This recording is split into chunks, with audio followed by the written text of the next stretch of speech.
Di dalam pemaparan daripada seluruh bagian yang ingin saya sharingkan di sini, kita melihat ke bagian dunia yang semu dalam pendekatan eudaimonism. Yaitu dalam bagian ini saudara, bagaimana kita menjadi orang baik, kita sudah bahagia. Bagaimana kita menjadi orang bermoral, kita sudah menjadi bahagia. Bagaimana kita menjadi orang yang tidak berbuat dosa, kita menjadi bahagia. Nah di dalam bagian ini saudara, kelihatannya baik. Tapi problemnya kan rasio kita sudah jatuh dalam dosa. Maka kalau kita sudah menjadi baik, kita menjadi orang bermoral, kita menjadi orang beretika. Karena rasio kita sudah berdosa, mungkinkah semua variabel ini menjadi satu nilai kesombongan? Ketika orang kita lihat tidak baik, kita mengatakan, aku lebih baik dari kamu.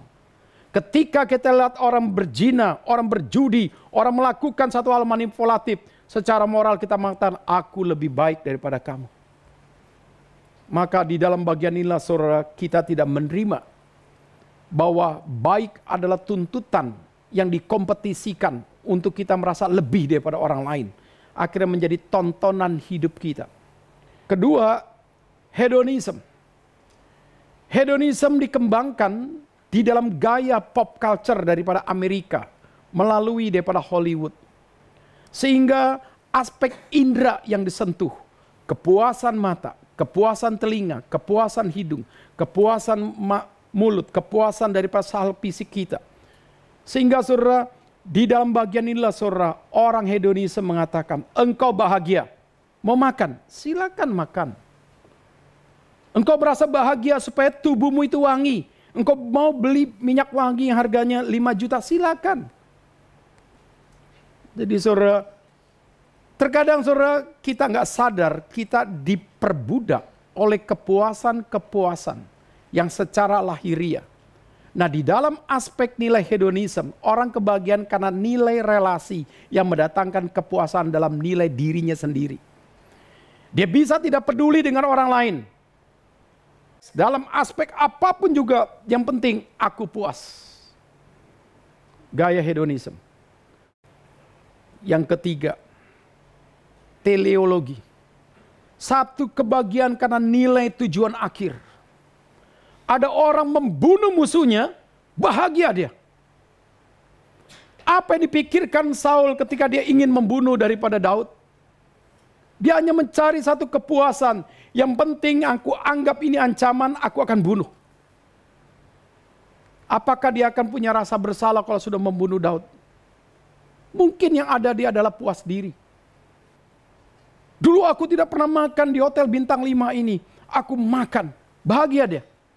Dulu ini adalah motor yang aku idamkan dari kecil. Harley Davidson, aku tidak punya. Sekarang aku sudah besar, aku sudah kaya, aku sudah punya. Aku punya koleksinya 10. Nah kembali lagi saudara-saudara.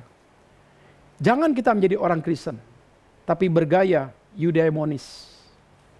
Jangan kita menjadi orang Kristen, tapi bahagia kita bersifat hedonisme. Akhirnya kita merasa bahagia semua bersentuhan dengan indera. Jangan kita merasa bahagia jika bersifat teleologi. Sesuatu yang akhir kita dapat. Senyum kita adalah senyum akhir yang isinya adalah kosong.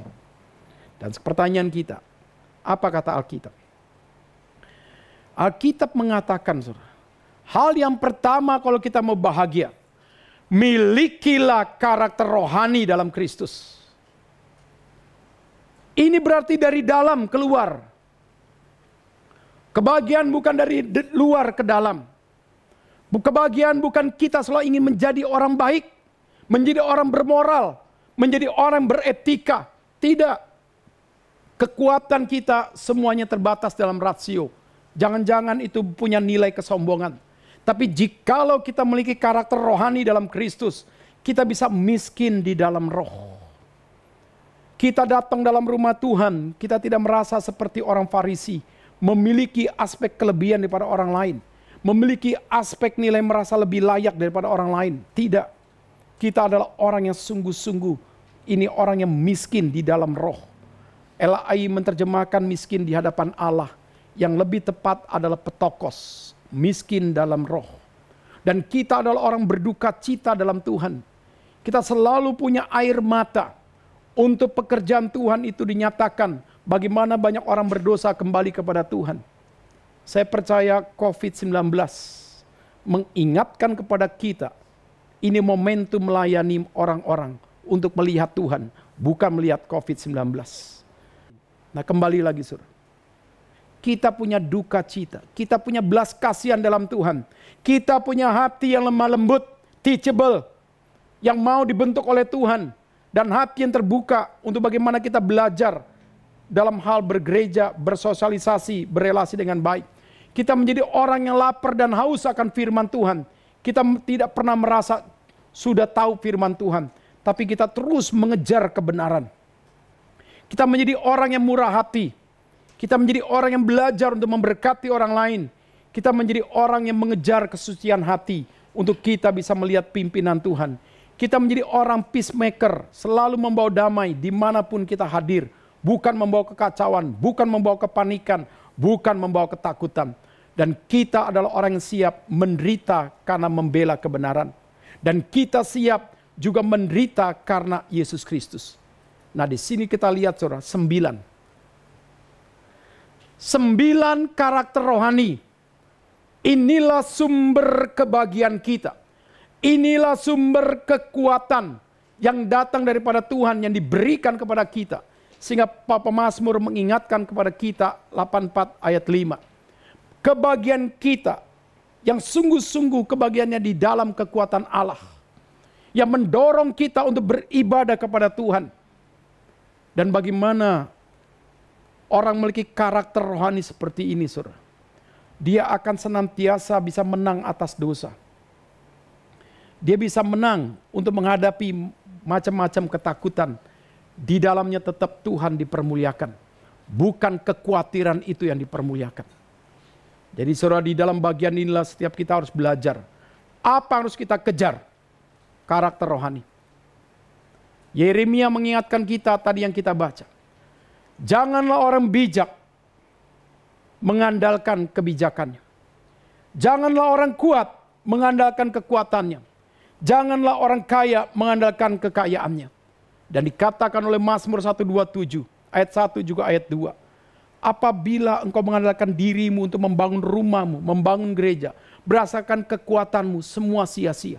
Engkau bangun pagi untuk kerja-kerja, engkau tidak mengandalkan Tuhan, semua sia-sia. Bukankah Tuhan sudah siapkan ketika engkau tidur pun, Tuhan sudah siapkan yang terbaik bagi setiap anak-anaknya. Jadi kebahagiaan kita, saudara, bukan apa yang kita miliki. Kebahagiaan kita adalah jikalau diri kita dimiliki oleh Tuhan.